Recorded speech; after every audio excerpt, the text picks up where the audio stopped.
Back, we are celebrating Western New York this morning and a local staple in the arts community here. Yes, we are talking about the Burchfield Penney Art Center. Daybreak's Kevin O'Neill joins us this morning with more on what's happening Not this one, week. but two Charleses. Really? Yes, there's a Charles Burchfield, a Western New York artist, beloved transcendental watercolorist, and there is another Charles Rand Penney, a beloved collector of arts and philanthropist. Anyway, so now we have, because of these two Charlies, the Burchfield Penney Art Center at Buff State, and they have a bunch of all new stuff to check out. Matter of fact, here we go.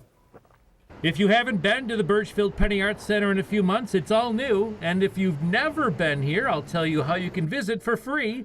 These lucky school kids are enjoying a field trip. The impressive gallery on the Buff State campus has several new installations. We're in the home stretch for Royalty by Tayul Ryu. Also in its final weeks, this exhibition of the colorful and surreal works by Leroi Johnson, a Buffalo-born artist who has a daytime gig as a local attorney. He describes his work as electric primitive. The color draws you in, but there is a deeper message. Even if it's social justice, he's trying to share a message that people are very complicated. We all have multiple sides, and we share so much. So there's space for everybody in the exhibition. That's Scott Propriak, Executive Director for the Burchfield Penney. The gallery focuses on contemporary art and a lot of Western New York artists. In fact, the school group got a special surprise. Leroi Johnson himself popped in to say hello to these kids. He mentioned a field trip like this inspiring him as a Buffalo youth. New to the center, the art of the Mirabeau Press, merging artistry and printmaking, and a new Charles Burchfield showing, focusing less on his works and more on his words. The beloved Western New York-based artist had a habit of composing and saving self-affirmations that popped into his head. Inspirational quotes like, "You cannot grow unless you attempt things beyond your powers." You know, he doesn't get carried away in the text. He doesn't write pages. He writes